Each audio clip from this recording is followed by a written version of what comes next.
지금 시각은 7시 20분입니다. KBS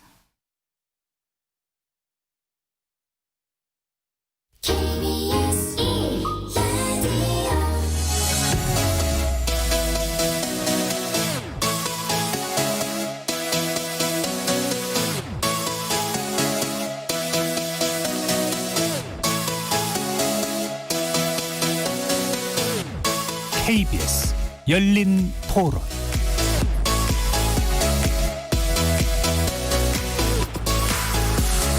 안녕하십니까. KBS 열린 토론 정준희입니다.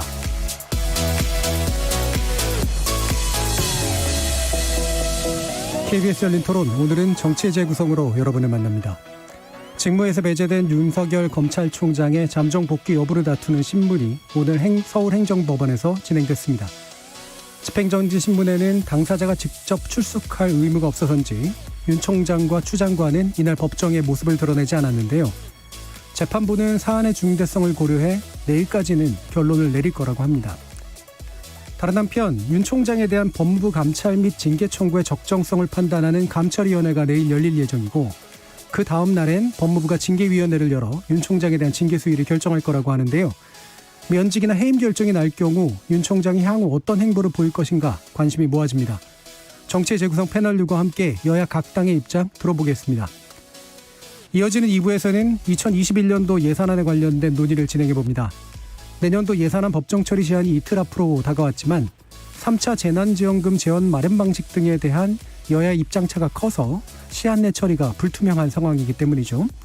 내년도 예산안에 관련된 쟁점 무언지, 법정 시한 내 처리 가능성이 있을지 살펴보겠습니다. KBS 열린 토론은 여러분이 주인공입니다. 문자로 참여하실 분은 샵 9730으로 의견 남겨주십시오. 단문은 50원, 장문은 100원에 정보 이용료가 붙습니다.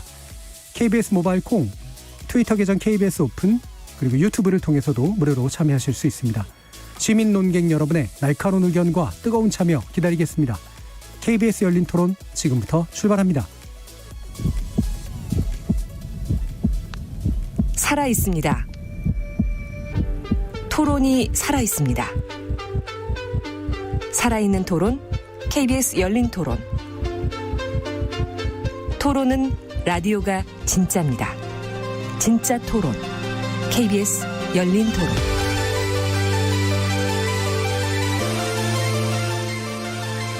정치를 보는 색다른 시선, 정치의 재구성 함께해 주실 네 분의 논객 소개하겠습니다. 더불어민주당 장경태 의원 나오셨습니다. 네, 안녕하세요. 장경태입니다. 이준석 전 국민의힘 최고위원 자리하셨습니다. 네, 안녕하세요. 정현정 국민의당 국민미래연구원장 함께하셨습니다. 네, 안녕하세요. 전 정의당 혁신위원이셨죠. 김준우 변호사 나오셨습니다. 안녕하세요. 자, 윤석열 총장이 업무 복귀를 할 수 있을 것인가, 이 부분에 관련된 서울행정법원 심리가 오늘 오전에 열렸고요. 아마도 이제 내일쯤 나오지 않을까 싶은데요. 일단 이제 김준우 변호사께 여쭤봐야 되겠습니다. 일단 어떤 논의들이 오고 갔을까? 특히나 이제 윤 총장 측 변호인단이 어떤 부분을 강조했을까? 좀 짚어주시죠. 일단 이 징계 사유나 감찰 대상이 될 만한 행동을 한 적이 없다라는 부분을 중점적으로 부각했을 것 같고요. 특히 최근에 가장 마지막에 논란이 된 법관 사찰 관련해서 이게 사찰이 아니고 직무 범위 안쪽에 있는 행위이며, 또한 이러한 정보 수집 자체를 굉장히 일회적이었다라고 좀 강조를 할 것 같고요. 그리고 검찰총장의 특수한 지위를 생각했을 때 업무 공백에 생기는 이제 불이익이 국가적으로 너무 크다라는 부분, 이러한 직무 배제 명령 같은 것이 검찰의 중립성이나 독립성을 좀 크게 훼손할 수 있는 가능성, 이런 것들을 중점적으로 좀 부각시켰을 것 같고요. 추 장관 측 같은, 그러니까 정부 측 같은 경우에 보면 일단 직무 배제가 징계가 아니고 임시적인 조치이기 때문에 이게 이제 처분성이 없다라는 얘기를 좀 했었을 것 같고요. 그 다음에 두 번째로 징계위원회가 얼마 남지 않았기 때문에 이거를 집행정치 인용을 굳이 할 법률상 이익이 별로 실익이 없다. 이런 부분들을 이제 중점적으로 이야기하지 않을까 싶습니다. 예. 그러면 그 말씀 주신 것 가운데 불이익이라고 하는 부분에 대해서 네. 이게 이제 검찰 조직에 가해지는 불이익이 크다라고 하는 그런 주장에 대해서 일반적으로 이건 개인에 관련된 것이기 때문에 개인에 대한 불이익이 아니면 큰 문제가 없다. 뭐 이런 식의 얘기도 있던데 어떻게 보세요? 네, 법리적으로? 그 행정소송에서 그 법률상 이익이라는 게 좀 더 직접적이고 구체적인 이익이지 간접적인 이익까지 예. 인정하는 경향은 아니거든요. 그렇기 때문에 이 부분에 관해서 특히 이제 날짜 간격이 너무 짧기 때문에 네. 이 법률상 이익이 너무 적다라는 이유로 해당 집행정지 신청이 각하될 가능성도 사실 배제할 수는 없습니다. 네, 알겠습니다. 법리적인 판단은 또 나중에 추후 좀 지켜봐야 될 것 같고요. 또 정치적인 이야기들을 할 수밖에 없을 텐데 나중에 김준우 변호사님께도 다시 한번 또 여쭙겠습니다.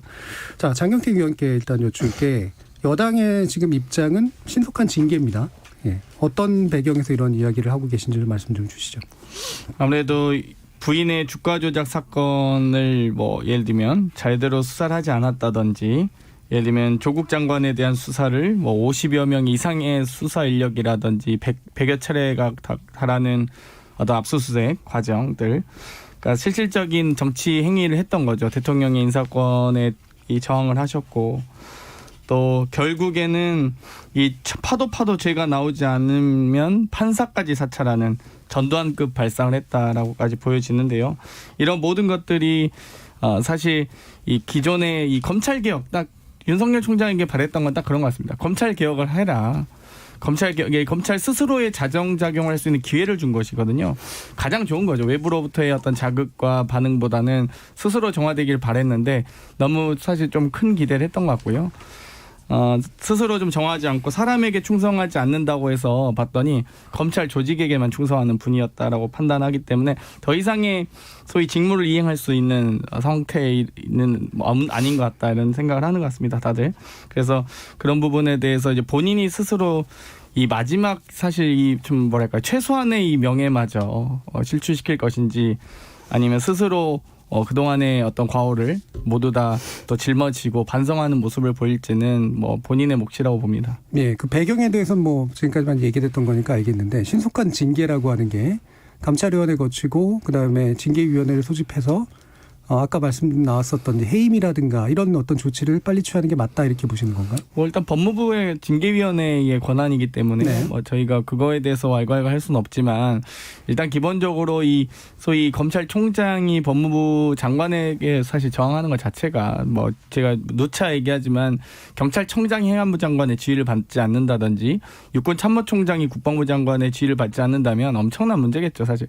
그러니까 유일하게 사실 특권 계층으로 남아있는 이 검찰 권력 이제는 좀 더 스스로 정화되길 바라는데 지속적으로 이제 정치적 행위를 하고 있는 거죠. 나는 법무부 장관과 소위 뭐 싸울 수 있는 사람이다. 혹은 이 대통령의 인사권에도 도전할 수 있는 정도의 사람이다라는 것을 지속적으로 자기가 정치적인 어떤 행위를 보여주고 있거든요. 그렇기 때문에 이 검찰총장으로서 제대로 된 공정하고 원칙 맞는 수사만 하면 되는데 사실 자기들의 가까운 이 가신들의 채널A와의 검언유착 수사라든지 혹은 부인과 장모의 주가 조작에 대해서는 전혀 이 수사를 제대로 하지 않는 부분들, 덮는 부분들 이런 것들을 다 아무튼 차근차근 수사해 나가면 뭐 본인도 수사의 대상이기 때문에 이제는 그렇기 때문에 만약에 이제 공수처가 설치되면 이러한 부분에 대해서 제대로 수사 받으실 거라고 봅니다. 네, 이준석 최고위.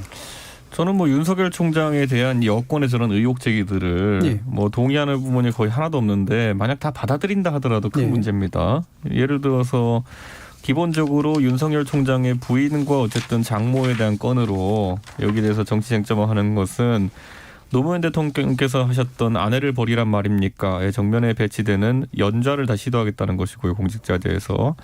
두 번째로 제가 지적하고 싶은 거는 이거 인사검증할 때 그럼 뭐 했습니까? 작년에. 그러니까 결국 여당에서 이 윤석열 총장을 검찰개혁의 적임자라고 해가지고 야당의 반대를 무릅쓰고 임명할 때 그런 아까 말했던 뭐 주가 조작이라든지 이런 기본적인 것도 체크를 못했다라는 것이기 때문에 스스로 인사검증 시스템이 누더기라는 것을 말하는 거가 아닌가 이런 생각을 하게 되고요.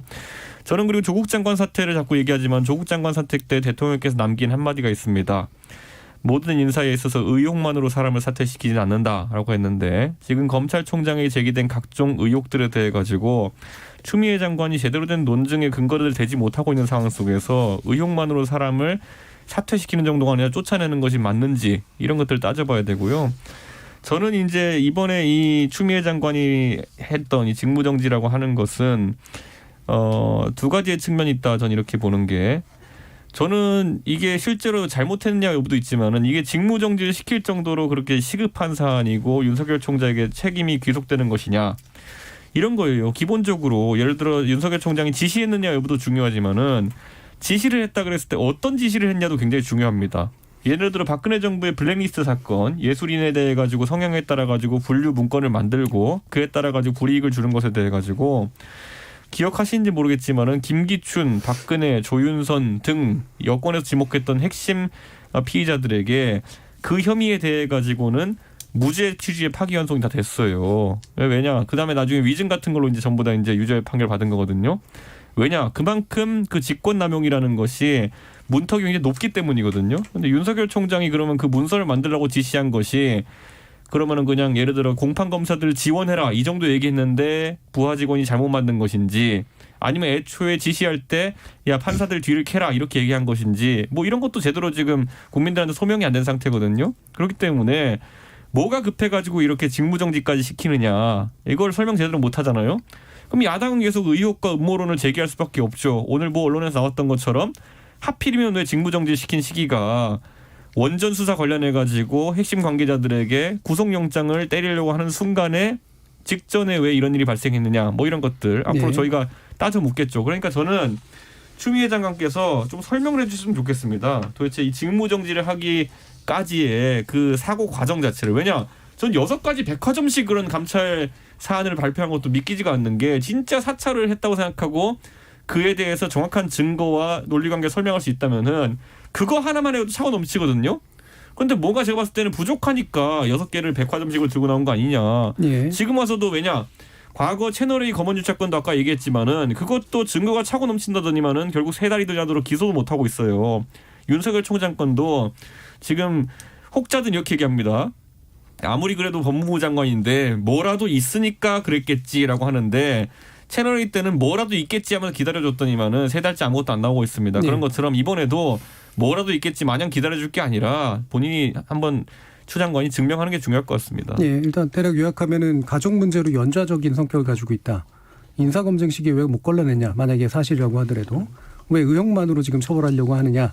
그다음에 법리적으로 모호한 직권남용 문제를 지금 다루고 있으면서 실질적으로 그것의 긴급성에 대해서 제대로 설명 못하고 있다. 대략 이렇게 얘기가 되는데요. 뭐 나중에 더 얘기가 나오긴 했지만 그 지금이 가족이 잘못해서가 아니라 가족의 수사를 방해한 혐의 때문이기 때문에 이걸 직접 연좌로 볼 수는 없지 않나요? 제가 봤을 때는 예를 들어 예. 가족의 건에 대해 가지고 문제가 있었다면은 아까 말한 것은 방해 혐의가 적용됩니다. 예. 근데 문제가 없다 그러면 애초에 성립 안 하는 거기 때문에 지금 어쨌든 검찰의 판단은 무혐의 아닙니까? 거기서 이제 다시 이제 수사를 해야 된다는 여론은 이제 있는 것인데 그런 상황에서 그게 직권남용이라고 단정할 수도 없는 부분이 있습니다. 알겠습니다. 자, 그럼 정현준 교수님. 그러니까 이제 뭐 추미애 장관 문제에만 국한되지 않고요. 예. 그러니까 지금 여당도 그렇고 청와대도 그렇고 기본적으로 지금 윤석열 총장에 대해서 가하고 있는 여러 가지 감찰과 또 이른바 징계 촉구 이것이 갖고 있는 문제점을 좀 우리가 얘기를 해야 될 것 같아요. 예. 그러니까 아까 장경태 의원도 얘기를 한 것처럼 여당에서 자꾸 그 징계 촉구를 한다고 그러는데 왜 해야 되는지 명확한 근거가 있어야 되잖아요. 우리 네. 검찰총장이라는 건 임기가 헌법상 보장되어 있는 직위이고요. 그런 임기가 보장되어 있는 사람을 해임을 하거나 뭔가 강한 징계를 하려면 그만큼 아주 명확한 근거와 증거들이 네. 존재해야 됩니다. 그리고 그 증거를 밝혀내는 과정과 절차도 타당해야 되고요. 그러니까 이런 어떤 형식과 내용, 절차 이런 부분들이 딱 맞아서 정말 윤석열 총장이 과연 해임되거나 큰 징계를 받아야 할 만한가. 이거에 대한 여론 설득이 지금 민주당과 여당 추미애 장관이 못하고 있는 상황이라고 하는 겁니다. 예. 그러니까 아까 뭐 6가지 그 징계 어떤 사안을 얘기를 했는데 그것도 결국은 이제 그 재판관에 대한 어떤 사찰 이렇게 프레임을 씌워서 그것도 지금 설왕설래가 있는 거잖아요. 사찰이라 하면 사실은 법원의 판단이 매우 중요하거든요. 예. 그게 예를 들면 방법과 목적의 판례들이 다 나와 있기 때문에 그것이 정말 사찰 우려가 있었다 그러면 이걸 법원에 가져가서 판단을 받아봐야 되는데 그런 판단도 없는 상황에서 지금 그것을 사찰이라고 얘기를 해서 예. 징계를 하겠다, 뭐 징계위원회를 열겠다, 또는 감찰을 하겠다, 뭐 이런 방식으로 왔단 말이죠. 그러니까 어찌됐건 그 내용이 사실은 굉장히 불분명하다. 검찰총장을 직위 해제시킬 수 있는 또는 직무정지시킬 수 있는 그런 근거가 너무 미약하고 국민들에게 설득이 안 되고 있다라고 하는 거고요. 그럼 절차라도 좀 타당했었느냐라고 하는 거죠. 그러니까 오늘 그 몇 가지 뉴스가 좀 나와요. 예. 감찰 과정에서 특히 이제 그것이 적법했느냐, 문제는 없었느냐. 거기에 대한 수사는 필요 없는 거냐 이런 얘기가 나오는데 당시 감찰을 담당했던 검사 스스로가 오늘 그 양심 고백을 했잖아요. 그러니까 본인이 그 건에 대해서 여러 가지 판례도 조사해보고 사찰건이요. 그 부분에 대해서 얘기를 해서 의견을 보고서를 작성해서 올렸다는 겁니다. 감찰 담당관실에. 그런데 실제로 그 보고서상에서 그 부분이 누락되어 있었다라고 하는 점.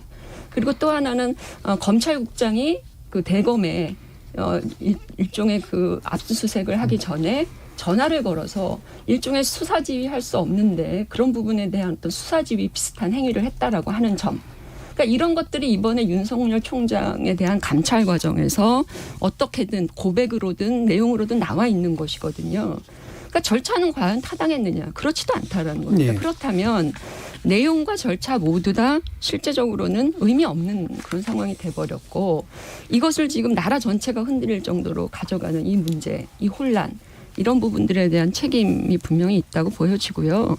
그런 점에서 정부 여당이나 청와대가 사실은 검찰개혁한다라고 대의 명분을 내세우고 있지만 결과적으로는 자기 집단의 이해, 정치 권력의 어떤 유지 이런 어떤 사적인 목표를 위해서 지금 이렇게 하고 있는 것이 아니냐 예. 이런 어떤 우려까지도 나오고 있다라는 점을 좀 말씀드리고 싶습니다. 예.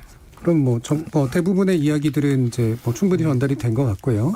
한 가지만 이제 추가로 여쭤보고 싶은 건 뭐 그중에 아마 지금 굳이 문제가 될 건 사찰권 정도인데 이거는 판사들에게 법적 판단을 물으면 될 일이다라고 하시는 거는 그럼 일단 구체적인 소송이나 뭐 이런 걸 제기하고 그 기간 동안은 총장의 직위는 계속해서 유지되는 것 이게 맞다라고 보시는 건가요? 그러니까 이 과정이 그 검찰 내부의 특정한 조직에서 예. 사실은 정보 자료를 수집한 내용이 근거가 된 거 아니겠습니까? 예. 그렇다면 우리가 과거에 이것을 사찰 프레임이라고 먼저 얘기를 한 것은 법무부 추미애 장관이에요. 예. 그러면 이거는 사법적인 어떤 행위를 했다라는 것이잖아요.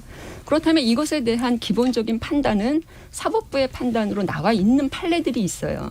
그러니까 우리가 일반적으로 사찰을 얘기할 때는 목적과 방법의 정당성이라고 하는 게 있단 말이에요. 불법성이라는 게.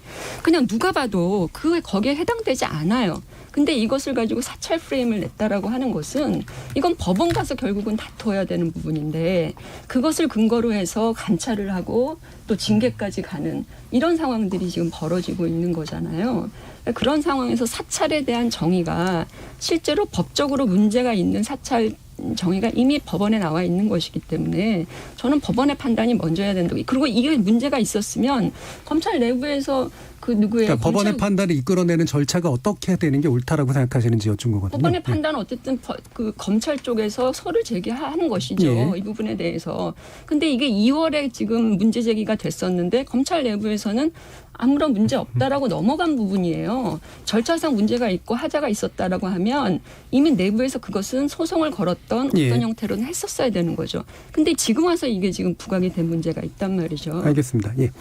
자, 지금 뭐 할 말씀들이 많은지 벌써 한 바퀴 돌았는데 저 아직 안 왔는데. 예, 20분이 이제 가고 있는데요. 일단은 중간에 좀 말씀 좀 전해드리고 바로 김준우 변호사께 여쭙겠습니다. 일단 콩아이디 7417님은 추미애 장관 취임 이래 헌정사상 최초인 일들이 왜 이렇게 많은가요? 진짜 피곤합니다라는 의견 주셨고요.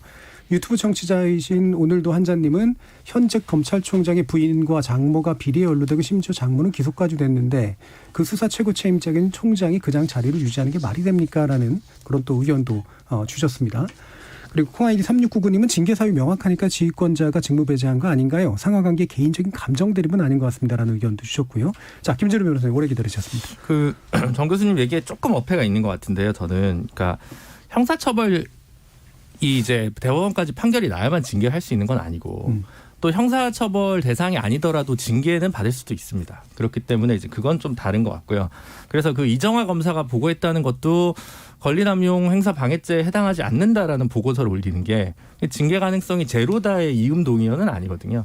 그러니까 그런 부분을 좀 살펴보면 사찰이라는 표현이 프레임을 왜곡하고 있는 것 같습니다. 그래서 제가 볼 때는 그 검찰청 사무기구에 관한 규정 대통령령인데 거기서 이제 이 수사정보 담당관실의 업무가 적혀 있고 수사정보를 수집하게 돼 있습니다. 근데 이제 이 수사정보를 수집하는 것이 공판 공소유지를 위해서 판사들 성향을 분석하는 것까지 포함된다라고 하는 것이 검찰의 관습적 해석이고 예. 문헌을 그대로 보면 그거는 좀 문제가 있죠.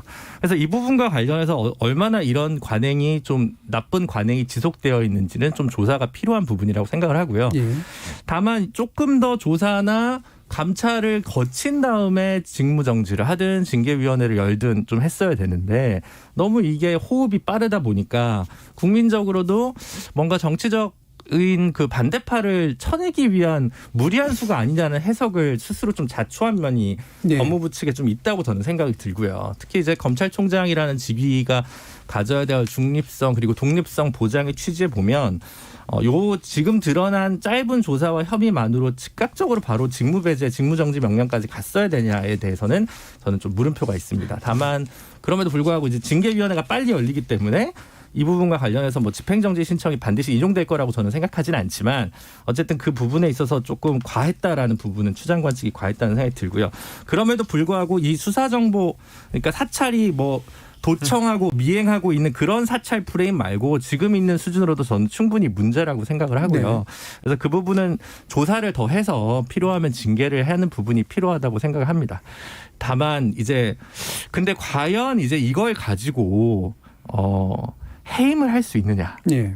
대해서 또 다시 또 물음표가 붙는 게 뭐 정직이나 뭐 견책이나 뭐 이제 검사 징계법에 보면 다양한 유형의 징계 유형이 이제 적시가 돼 있는데 최고 수위가 해임이겠죠. 근데 저는 아직까지 드러난 것만 가지고 그리고 요 수준 요게 일회적이었다고 하면 이거 하나 가지고 사실은 물론 이제 굉장히 문제입니다만은 그래도 해임까지 이제 결의하는 것은 좀 과도하지 않을까. 만약에 해임이 내일 모레 징계위원회에서 결의가 된다면 그래서 혹시나 대통령이 승인을 한다면 이게 만약에 윤석열 총장 이후에 이 부분과 관련해서 행정소송을 제기했을 때 네. 저는 윤석열 총장이 이길 것 같거든요. 예.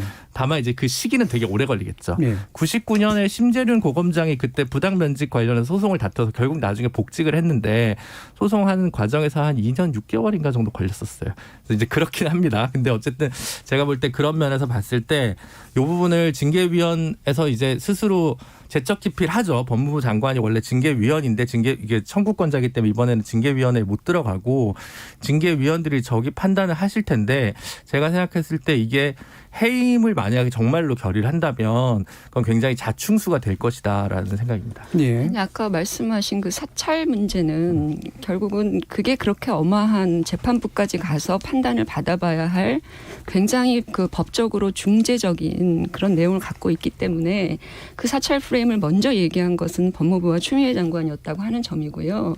그게 그렇게 중차대한 범죄이면 그런 판단까지 가야 된다라는 말씀이었고 아까 말씀하신 법원에 대한 어떤 그 재판관에 대한 정보 수집 이것이 검찰 내부의 관행으로 유지되어 왔지만 실제로 그런 행위를 해서는 안 된다라고 하는 명확한 규칙도 없습니다. 실제로 매뉴얼에 보면 공판 담당 검사들이 재판부에 대한 정보를 일부 수집할 수 있다라는 내용도 있고요. 그런 차원에서 과연 그런 어떤 명확한 안 된다라고 하는 규정조차도 있지 않은 상황에서 왜 추미애 장관은 이 부분을 사찰이라는 거대한 프레임을 뒤집어 씌워서 법무부 장관 임기가 보장되어 있는 법무부 검찰총장을 해임하거나 또는 징계하려고 했는가 여기에 문제점이 있다라는 말씀을 드린 거예요. 예. 그러니까 저는 팩트가 잠깐 틀린 게 있어서요. 예. 일단은 정 교수님께서 말씀하셨던 그 검찰총장의 임기는 검찰청법에 있고요. 그리고 이제 검사징계법이나 국가공무원법 관련돼서 징계 절차 저희가 밟을 수 있습니다. 그리고 방금 이준석 최고가 그 조윤선, 김기춘 블랙리스트가 무죄 받았다고 하셨는데 큰 틀에선 유죄로 정리가 됐고요. 직권남용에 대해서 이제 법리 오인이나 심리적인 미진이 좀 있다. 그래서 2심에서 더 깊이 심리해서 와라고 한 거지 전체적으로 유죄 취지였습니다. 예. 윤석 최고요. 무죄 취지 파기환송이 맞고요. 지금 저는 이제 여기서 우리 봐야 될 게 사찰이라는 거대 프레임을 적용하려면은 저는 이런 거라 봅니다. 국가 권력이 결국 우리가 사찰이니 블랙리스팅이 하지만 결국은 직권남용이거든요. 근데 이 직권남용이라는 것이 지금 이 검찰의 문건 관련해 가지고 두 가지 시나리오가 다 가능합니다. 예를 들어 가지고 왜 그러면은 그쪽에서 하면 안 되는 업무, 본인의 업무 분장인 범죄 정보를 벗어나 가지고 이걸 했느냐라는 거거든요. 그런데 검찰청법 구조에 보면은 업무 지원을 다들 하게 되어 있습니다. 검찰 내에서. 그리고 두 번째로는 자 그러면 이거죠. 국민들이 의심을 가질 수 있는 게 첫 번째. 국민들이 세금으로 월급 주는 공무원들이 왜 자기 영역도 아닌 걸 해가지고 세금 낭비를 하느냐라는 비판이 하나 있을 수 있고요. 두 번째는 공무원만이 가질 수 있는 국민이 부여한 권위와 권능을 바탕으로 해가지고 정보를 그런 방식으로 습득했다고 한다면은 이건 굉장히 위험한 일이죠. 그러니까 저는 이 둘 중에 어떤 것이냐. 예를 들어서 만약에 지금 여당이 찾아낸 혐의라는 것이 기껏해 아주 엄격하게 채로 걸러가지고 네가 하면 안 되는 범위의 일을 하고 있었어 정도에 그친다고 한다면은 아까 김준일 변호사 말한 것처럼 이게 총장의 해임에 이를 일이냐라는 지적이 될 수밖에 없고요. 만약에 그 정보를 취득하는 과정에 있어가지고 모든 국민들이 봤을 때 아 저거는 우리가 쟤네들한테 저러라고 사준 기계가 아닌데 예를 들어 도청 장비를 써가지고 도청해서 알아냈다든지 해킹을 해서 알아냈다든지 이러면은 야 저거는 아니 간첩 잡으라고 준 건데 저걸 저기에 쓰냐 이렇게 해서 그건 아주 다른 문제가 되는 거죠. 근데 저는 지금까지 추미애 장관과 아니면 그쪽 이제 감찰에서 나온 이제 자료들을 보면은 결국에는 판사의 어쨌든 정보를 어디까지 수집하는지 그 범위에 대한 부분을 이제 문제 삼고 있는 것 같은데 저는요 거기에 있는 정보들이 기껏해야 네이버 검색과 나무위키에 나올 수 있는 것들이라고 한다면은 그것을 아까 말했던 후자의 의미로서의 아주 엄중한 사찰로 받아들일 국민은 많지 않을 것이다. 저는 이런 판단을 하고요. 저는 그렇기 때문에 지금 이 상황에서 저는 사찰 프레임을 더 끌고 가는 건 사실 그렇게 의미가 없을 것 같다. 그게 사찰이라고 나오려고 하면요. 결정적인 내밀한 이야기라도 하나 나와야 되는 것인데 거기 있는 무리 이야기 법관 이런 것들은 이미 기사화된 부분이 있어요. 어떤 이유에서인지 본인의 재판에 출석하지 않았던 판사에 대한 내용 기사화된 게 있고요. 우리법 연구회에 가입했다? 우리법 연구회가 이적 단체도 아니고 제 생각엔 지하 조직도 아닌데 거기엔 자유롭게 공개적으로 가입할 수 있는 것이고 우리법 연구회 활동은 다 공개되어 있는데 제가 장경태 의원을 가지고 친문이라고 했다고 해가지고 그게 장경태 의원에게 불이익을 줄 수 있습니까? 그냥 친문인 거지. 저는 이런 생각도 해요. 그리고 결국에는 우리가 마지막 우리가 이제 사찰이라는 걸 항상 두려워하는 것은 사찰을 통해서 나의 약점을 잡아가지고 나의 어떤 행동을 자유롭지 못하게 하는 행동이 이제 가장 위험한 거거든요. 협박에 해당하는 거죠. 자, 그러면 그게 성립하려 그러면은 기본적으로 갑을 관계를 저희가 상정할 때 갑의 위치에 있는 사람이 을에 있는 위치에 있는 사람에게 불이익을 주는 형태로 사용되는 게 사찰이라 저는 생각합니다. 블랙리스트도 그렇고요. 왜냐? 돈을 주는 사람이 돈을 받는 단체에 대해서 뒷조사하는 거니까요. 자, 그런데 이 상황은 공판검사와 판사에 대한 것인데 공판검사와 판사 중에 일반적으로 봤을 땐 판사가 갑입니다. 그 사람이 결정자거든요. 근데 예를 들어 공판검사가 판사한테 가가지고 당신 우리법 연구회지 그러면은 무죄 줄 걸 유죄 줍니까? 당신 했더니만 자녀가 둘이네 그러면 무죄 줄 걸 유죄 줍니까? 이게 그러니까 어떤 정보가 그 약점에 해당하는 것인지를 민주당이 설명을 좀 해야 될 것 같아요. 그러니까 하나라도 얘기해 주세요. 약점이 뭡니까? 자, 그 부분은 김준일 변호사님 먼저 말씀 듣고요. 너무 좀 길어지긴 했는데요. 네. 법리적인 얘기니까. 네. 그러니까 아까 얘기했지만 저는 그럼에도 불구하고 징계 가능성이 분명히 살아 있다고 생각을 하는 거거든요. 그리고 소심한 듯 성격, 그립감이 약함. 그런 것들이 막 나와 있어요. 법정 멘트가 너무 바깥 사람들을 의식하는 듯 이런 게 있어요. 이거는 검찰 내부의 모든 검사들한테 세평을 다 수집한 거거든요. 단순 나무위키나 무슨 인터넷에 검색해서 나올 수 있는 수준을 넘었어요. 국가기관이 정보를 수집할 때는 기본권 침해 가능성이 언제나 있기 때문에 어쨌든 법령에 근거해서 이게 이루어져야 되는 거고요. 공판 매뉴얼은 그냥 간단한 가이드라인에 불과한 거고 검찰청 사무기구에 관한 규정은 대통령령입니다. 그래서 저는 이제 위법하다고 제기를 하는 거고요. 사찰 프레임이 오히려 문제를 약간 흐릿하게 만들고 있다는 거고 그럼 공판부에서 그냥 해당 공판부에서 하지 왜 여기서는 수사 정보를 수집해야 되는 기구에서 하느냐라는 고민이 있을 거고 민주당 지지층에서는 아마 이런 고민일 거예요. 이재용 재판부에 대한 분석은 없고 왜 조국 재판부에 대한 분석 같은 것만 있냐. 이 타겟이 너무 편향적이다. 이것은 검찰 대검에서의 어떤 특정한 의도가 있는 거 아니냐라고 분명히 볼 거고요. 그 정보 수집하는 과정에서의 불법적 수단에 수단을 사용했느냐 안 사용했느냐 그리고 그 사찰의 결과의 문건이 어떤 수준이냐는 양형 인자나 징계 양정에 있어서의 수준을 가늠하는 판단 기준일 뿐이지 위법성 자체, 불법성 자체가 제거되는 건 아니라고 생각합니다. 예, 자, 장경태 의원께 여쭤봤기 때문에 짧게만. 짧게 말씀드리겠습니다. 우리 이준석 최고가 평가하는 건 민간인이시기 때문에 얼마든지 할 수 있습니다. 물론 정치인이기도 하기 때문에 거기에 대한 정치적 책임을 지시면 되고요. 다만 공직자가 비공개 문서로 권한 밖의 일을 하면 정확하게 문제죠. 그러니까 소위 이 대검의 수사정보정책관실도 원래는 범죄정보정책관실에서 그 권한의 범위를 허용 범위를 명확하게 하기 위해서 수사정보정책관실로 바꾸거든요, 이름을. 그러니까 범죄라는 좀 포괄성으로 모호한 이 표현들을 과연 그 판사의 개인정보가 수사정보냐 아니라는 겁니다. 그렇기 때문에 당연히 이 김준호 변호사께서 말씀하셨듯이 뭐 불법적인 일을 공직자가 한 겁니다. 알겠습니다. 예, 여기까지만 듣고요. 예, 지금 3669님이 오랫동안 관행화됐던 검찰의 한계 모호한 정보 수집이 큰 문제고 역시 검찰 개혁이 요구되는 시점이라고 생각합니다라는 의견 주셨고요. 콩아이디 4770님은 검찰의 법의 잣대가 너무 자의적입니다. 공수처 하루빨리 설치해서 견제해줘야 됩니다라는 의견도 주셨는데 일단 뭐 뜨는 의견 중에 눈에 띄는 것들을 말씀드렸습니다만 공수처 뭐 이해가지고 더 나누고 싶긴 하겠습니다만 콩아이디 또 9504님은 윤석열 총장의 문제가 아니라 여당에 대한 비호감이 커지고 있다는 게 문제입니다라는 그런 또 의견도 주셨어요. 그래서 이걸 묶어서 지금 이제 김도부 의원이 그런 얘기를 한 것 같은데 국민의힘 간사가 여당이 윤석열과 공수처법 거래하려고 한다라는 주장을 내걸고 계십니다. 결국에는 이게 타겟이 뭐냐, 실제로 윤석열이냐 아니냐가 아니라 공수처법을 어쨌든 빨리 밀어붙이기 위해서 딜하는 거 아니냐 이런 식의 이제 의심을 하시는 것 같아요. 장경태 의원 어떻게 보세요? 글쎄요, 저는 뭐 굳이 이 여당, 그러니까 윤석열 총장에 대한 징계 권한은 법무부 장관에게 있고요. 공수처법은 저희 여당이 하는 거기 때문에 사실 당사자가 다릅니다. 그러니까 행위의 주체가 다르기 때문에 저는 이걸 자체를 뭐 거래할 수는 없다. 그러니까 예를 들면 법사위 우리 여당 간사가 공수처법을 통과시키는 과정에서 윤석열 총장의 법무부 징계위원회와는 뭐 사실 상의하고 저희가 법안을 통과시키는 건 아니기 때문에 저는 이런 말 자체가 약간 오히려 물타기라고 봅니다.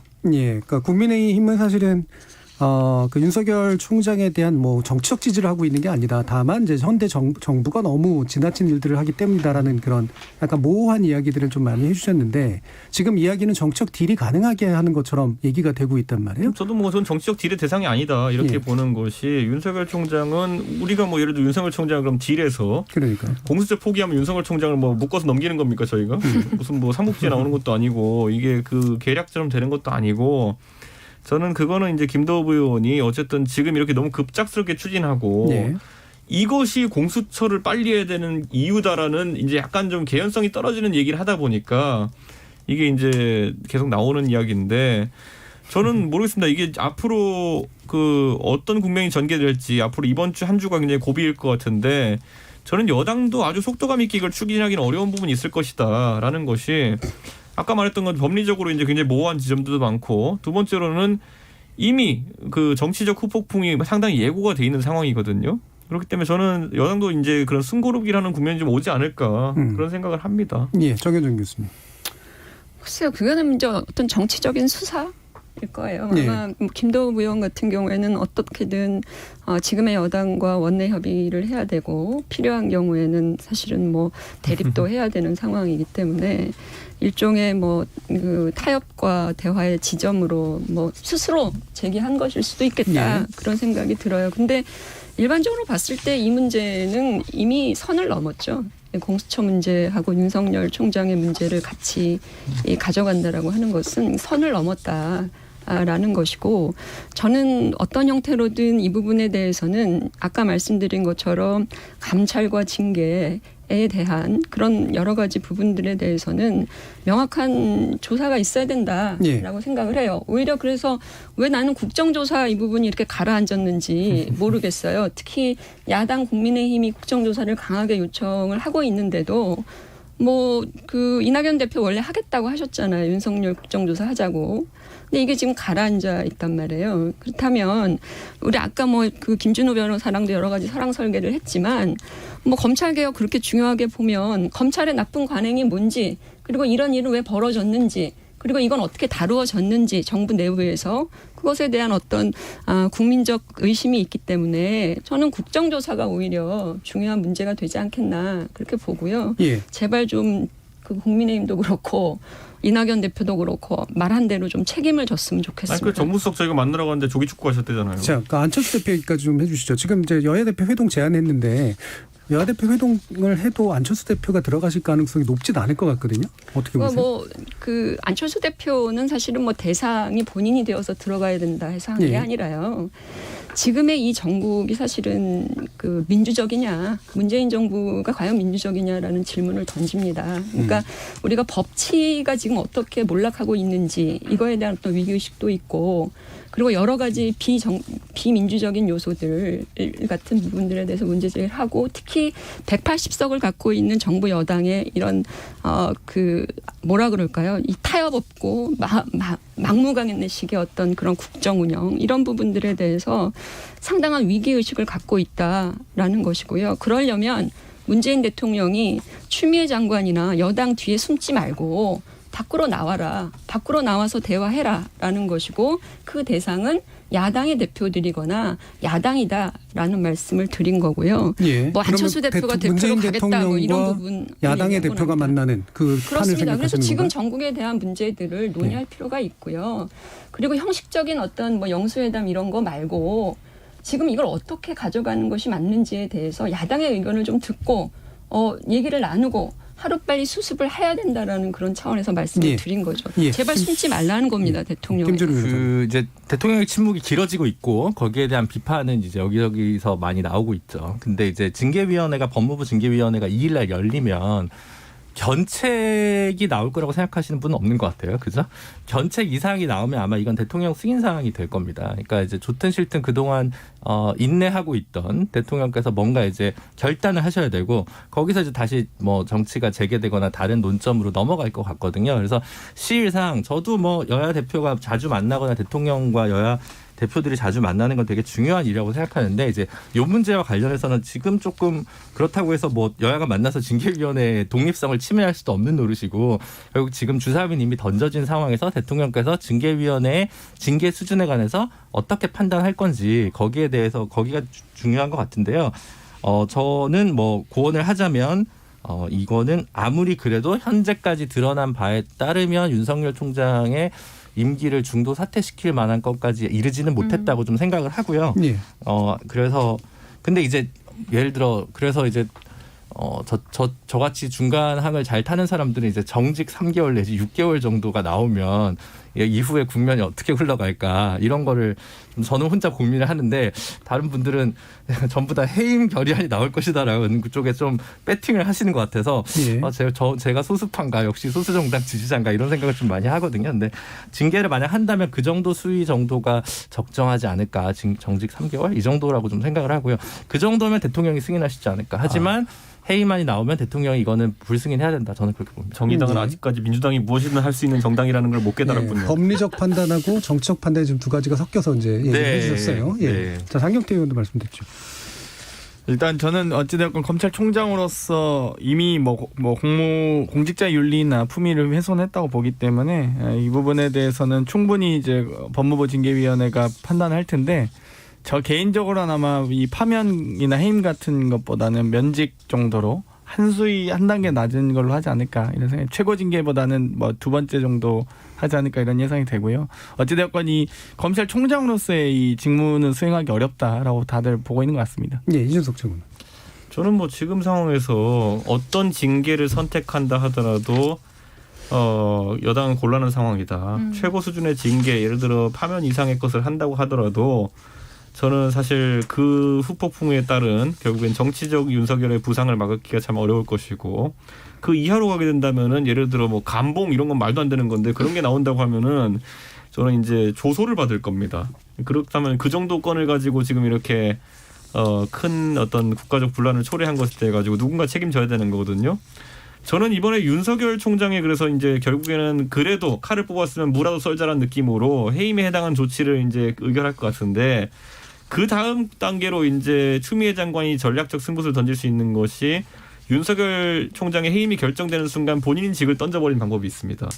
그러면서 대통령께서는 이 사안에 대해서 둘 다 언급하지 않아도 되는 그런 정치적 부담을 덜을 수가 있긴 한데, 추미애 그 장관으로서의 책임감과 임명해준 문재인 대통령에 대한 고마움이 있다면은 아마 그 길을 선택할 것이고, 아니면 이제 해임되고 이제 떠나는 윤석열 총장의 뒤에다 대고 또 궁시렁궁시렁 할 겁니다. 그러면 네. 아마 문재인 정부에 상당한 짐이 될 겁니다. 어떤 명분을 걸고 나도 책임지겠다라고 떠날까요? 그러니까요. 검찰 개혁하는 과정 속에서 국민들에게 굉장히 여러 뭐 다투는 모습도 많이 보시고 심려를 끼쳤는데, 이제 공수처도 곧 출범할 것 같고 하니 저는 여기 저도 부덕하니까 물러나겠다 이러면은 지금까지 우리가 보지 못했던 추미애 장관의 아주 겸손한 모습을 볼 수 있게 되기 때문에 반전 효과가 있을 것이다.